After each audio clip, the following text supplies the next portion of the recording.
Pasca Rasulullah Shallallahu Alaihi Wasallam wafat, Jazirah Arab bergolak. Gerakan murtad bermunculan.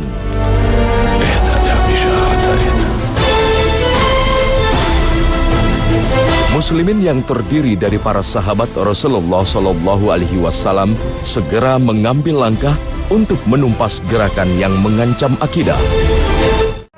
Di tengah kekacauan yang melanda, Khalifah Abu Bakar justru berkeras untuk mengirim pasukan untuk meluaskan Islam hingga ke wilayah Syam yang saat itu masih di bawah kekuasaan Romawi. Usamah bin Zaid, pemuda belia yang baru berumur 18 tahun serta minim pengalaman, berangkat memimpin pasukan muslimin. Perang berkecamuk. Romawi yang selama ini dianggap sebagai kekuatan adidaya di muka bumi terkejut dengan perlawanan muslimin di wilayah Syam. Inilah yang menjadi bukti mengapa Usamah bin Zaid menjadi orang yang amat dicintai oleh Rasulullah Sallallahu Alaihi Wasallam. Kecintaan Rasulullah Sallallahu Alaihi Wasallam terhadap Usamah bukanlah tanpa alasan. Betapa tidak, Usamah lahir dari rahim mulia Ummu Aiman, seorang mantan budak yang amat berjasa dalam mengasuh Rasulullah Sallallahu Alaihi Wasallam sewaktu kecil. Sedangkan ayahnya, Zaid bin Haritsah, adalah mantan budak yang sempat menjadi anak angkat Rasulullah Sallallahu Alaihi Wasallam. Bahkan Zaid kemudian menjadi orang kepercayaan Rasulullah Sallallahu Alaihi Wasallam dalam berdakwah menyebar risalah agama Allah Subhanahu wa Ta'ala. Maka kelahiran Usamah di tahun ke-7 sebelum Hijriah menjadi kabar yang amat menggembirakan bagi Rasulullah Sallallahu Alaihi Wasallam. Hingga tak jarang Rasulullah Sallallahu Alaihi Wasallam turut andil dalam mendidik Usamah kecil. Dialah Usamah yang kemudian dikenal sebagai seorang yang begitu dicintai Rasulullah Sallallahu Alaihi Wasallam. Nilai-nilai Islam yang begitu tinggi yang membalut jiwa Usamah membuat ia menjelma menjadi sosok yang kuat dan berani. Kesadarannya untuk membela agama Allah begitu merasuk ke dalam jiwanya.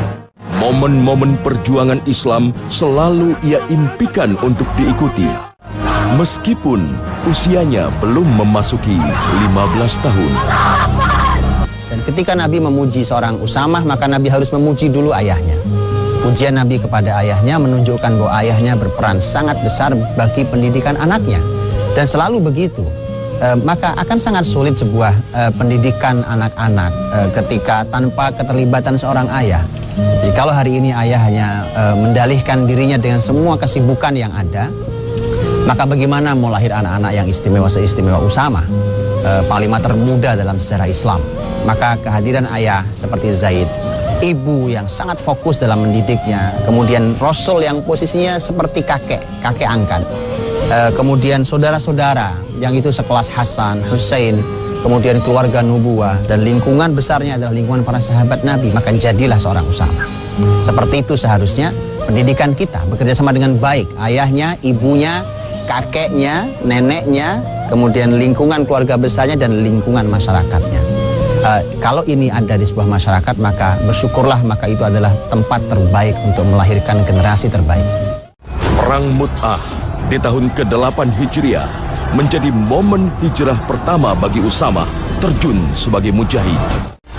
Namun di debut perdananya dalam membela agama Allah Subhanahu wa Ta'ala inilah Usamah harus menyaksikan ayahnya gugur di tangan musuh.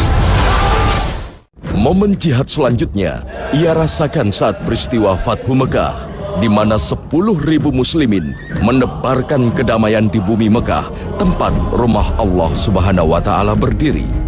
Peristiwa Fathu Mekah menjadi momentum tersendiri bagi Usamah bin Zaid yang saat itu baru berusia 15 tahun. Usamah merupakan satu di antara 3 orang sahabat yang diajak Rasulullah Shallallahu Alaihi Wasallam masuk ke dalam Ka'bah untuk menghancurkan berhala-berhala yang ada di dalam Ka'bah. hari kemenangan besar itu, kemenangan atas kemusyrikan itu, ternyata Nabi SAW memasuki Ka'bah, masuk ke dalam Ka'bah bersama 3 orang saja. Ada Usamah bin Zaid, ada Bilal, dan ada Utsman bin Talha. Utsman bin Talha adalah orang yang memegang kunci Ka'bah. Yang keturunannya sampai kapanpun, sampai hari kiamat, Nabi mengatakan kunci Ka'bah hanya boleh dipegang oleh Utsman bin Talha dan keturunannya. Yang menarik adalah Bilal dan Usamah. Bilal adalah orang yang mewakili masyarakat yang dulu tertindas, dulu dihina di Mekah oleh para pembesar-pembesar yang sombong, yang sebagian mereka telah mati kafir dan sebagian mereka saat itu mau tidak mau harus beriman. Kemudian Usamah dihadirkan usia 15 tahun, naik ke pintu Ka'bah di hadapan semua orang, dan inilah merupakan muqaddimah dari Nabi SAW mulai menghadirkan tokoh-tokoh muda usia 15 tahun. Nabi muqaddimahi, ini adalah orang yang layak. Tentu tidak boleh sembarang orang mendampingi Nabi, apalagi masuk ke Ka'bah saat itu. Tahun 11 Hijriah, Islam sudah menyebar di penjuru Jazirah Arab. Rasulullah Shallallahu Alaihi Wasallam membentuk pasukan untuk memperluas wilayah Islam hingga ke negeri Syam. Usamah, sang kecintaan Rasulullah Shallallahu Alaihi Wasallam, ditunjuk menjadi pemimpin pasukan. Maka sungguh sangat menakjubkan. Kemana 18 tahun anak-anak kita hari ini? Ada di mana mereka? Apa yang bisa mereka lakukan? Apakah mereka bisa mengatur, jangankan sebuah pasukan besar, hanya sekedar mengatur dirinya sendiri untuk hari ini, hidup hari ini, esok, atau berpikir sekedar setahun ke depan, tidak usah 10-15 tahun ke depan. Maka ini adalah sebuah jarak yang amat jauh. Maka dari itu, ini adalah merupakan gambaran betapa jauhnya konsep pendidikan hari ini dengan konsep pendidikan Rasulullah SAW. Saatnya mengembalikan kepada konsep pendidikan Rasulullah SAW. Maka Usamah diutus oleh Nabi. Begitu Nabi menunjuk pasukan, pemimpin panglima pasukan itu Usamah, dan dibentuklah pasukannya. Di antara pasukan ada Umar. Subhanallah, saya tidak kenal Umar radhiyallahu anhu. Umar bin Khattab. Secara usia sudah tua, sudah lebih tua jauh dibandingkan Usamah. Kemudian secara senioritas lebih senior, secara kebaikan tentu lebih baik, secara ilmu lebih berilmu. Tetapi dia adalah merupakan pasukan, salah satu pasukannya Usamah. Begitu Rasul menunjuk Usamah, maka yang terjadi adalah ada beberapa protes-protes di masyarakat. Rasul mendengar protes-protes itu, karena protes mereka adalah mengapa harus Usamah, panglima mereka. Anaknya sangat terlalu muda, 18 tahun. Tapi Rasul tidak pernah salah pilih. Rasul mengeluarkan sebuah kalimat untuk semua sahabatnya. Kata Nabi, kalau ada yang mencacat kepemimpinan Usamah, berarti dia mencacat kepemimpinan ayahnya. Demi Allah, ayahnya adalah orang yang sangat layak memimpin dan orang yang sangat aku cintai. Dan anak ini, Usamah, adalah orang yang sangat aku cintai. Artinya Rasul tidak sembarang. Rasul memilih orang yang dicintainya. Dan kenapa Nabi mengeluarkan kalimat yang dicintai? Karena sahabat Nabi adalah orang dengan keimanan tingkat tinggi. Buat mereka kecintaan Nabi di atas segala-galanya. Kalau Nabi cintai seseorang, maka mereka ikut mencintai. Sesederhana itulah cinta. Siapa yang dicintai Allah dan Rasulnya, kita langsung mencintainya tanpa banyak berpikir. Nah, inilah yang kemudian Nabi tunjukkan. Tapi Nabi juga menunjuk seseorang berdasarkan kemampuan dan kapasitas seseorang. Berangkatlah Usamah membawa pasukannya menuju Syam yang saat itu masih dikuasai Romawi. Namun di tengah perjalanan, Usamah harus menarik mundur pasukannya karena mendengar berita wafatnya Rasulullah Shallallahu Alaihi Wasallam. Kesedihan Usamah begitu mendalam. Tak lama setelah wafatnya sang utusan Allah Subhanahu wa Ta'ala, masyarakat yang belum kuat imannya kembali pada kemurtadan. Sebagian mereka bahkan mengaku sebagai nabi pengganti Muhammad Sallallahu Alaihi Wasallam. Kondisi umat muslim menjadi terpecah. Di tengah kekacauan yang terjadi, Khalifah pertama muslimin Abu Bakar As-Siddiq justru membuat keputusan yang mengejutkan. Abu Bakar memberangkatkan kembali pasukan Usamah sesuai perintah Rasulullah Shallallahu Alaihi Wasallam. Beberapa muslimin memprotes keputusan Khalifah Abu Bakar. Mereka berpendapat pasukan Usamah sebaiknya tetap di Madinah untuk menjaga keamanan kota dari kemurtadan. Alasan ini merupakan dalih atas kemampuan Usamah yang baru berusia 18 tahun. Sebab bukan main-main, berhadapan dengan pasukan Romawi di Syam membutuhkan pemimpin yang berpengalaman. Ja'ani Umar bin Khattab wa qad talabtum ilayhi an uwalli 'alaykum amiran ghayra Usamah bin Zaid. La wallahi la unafidhanna amra Rasulillah walau lam yabqa fil madinati ghairi. Ayuhal jund, amirukum Usamah, siru ala barakatillah. Namun sang khalifah tetap kukuh pada keputusannya.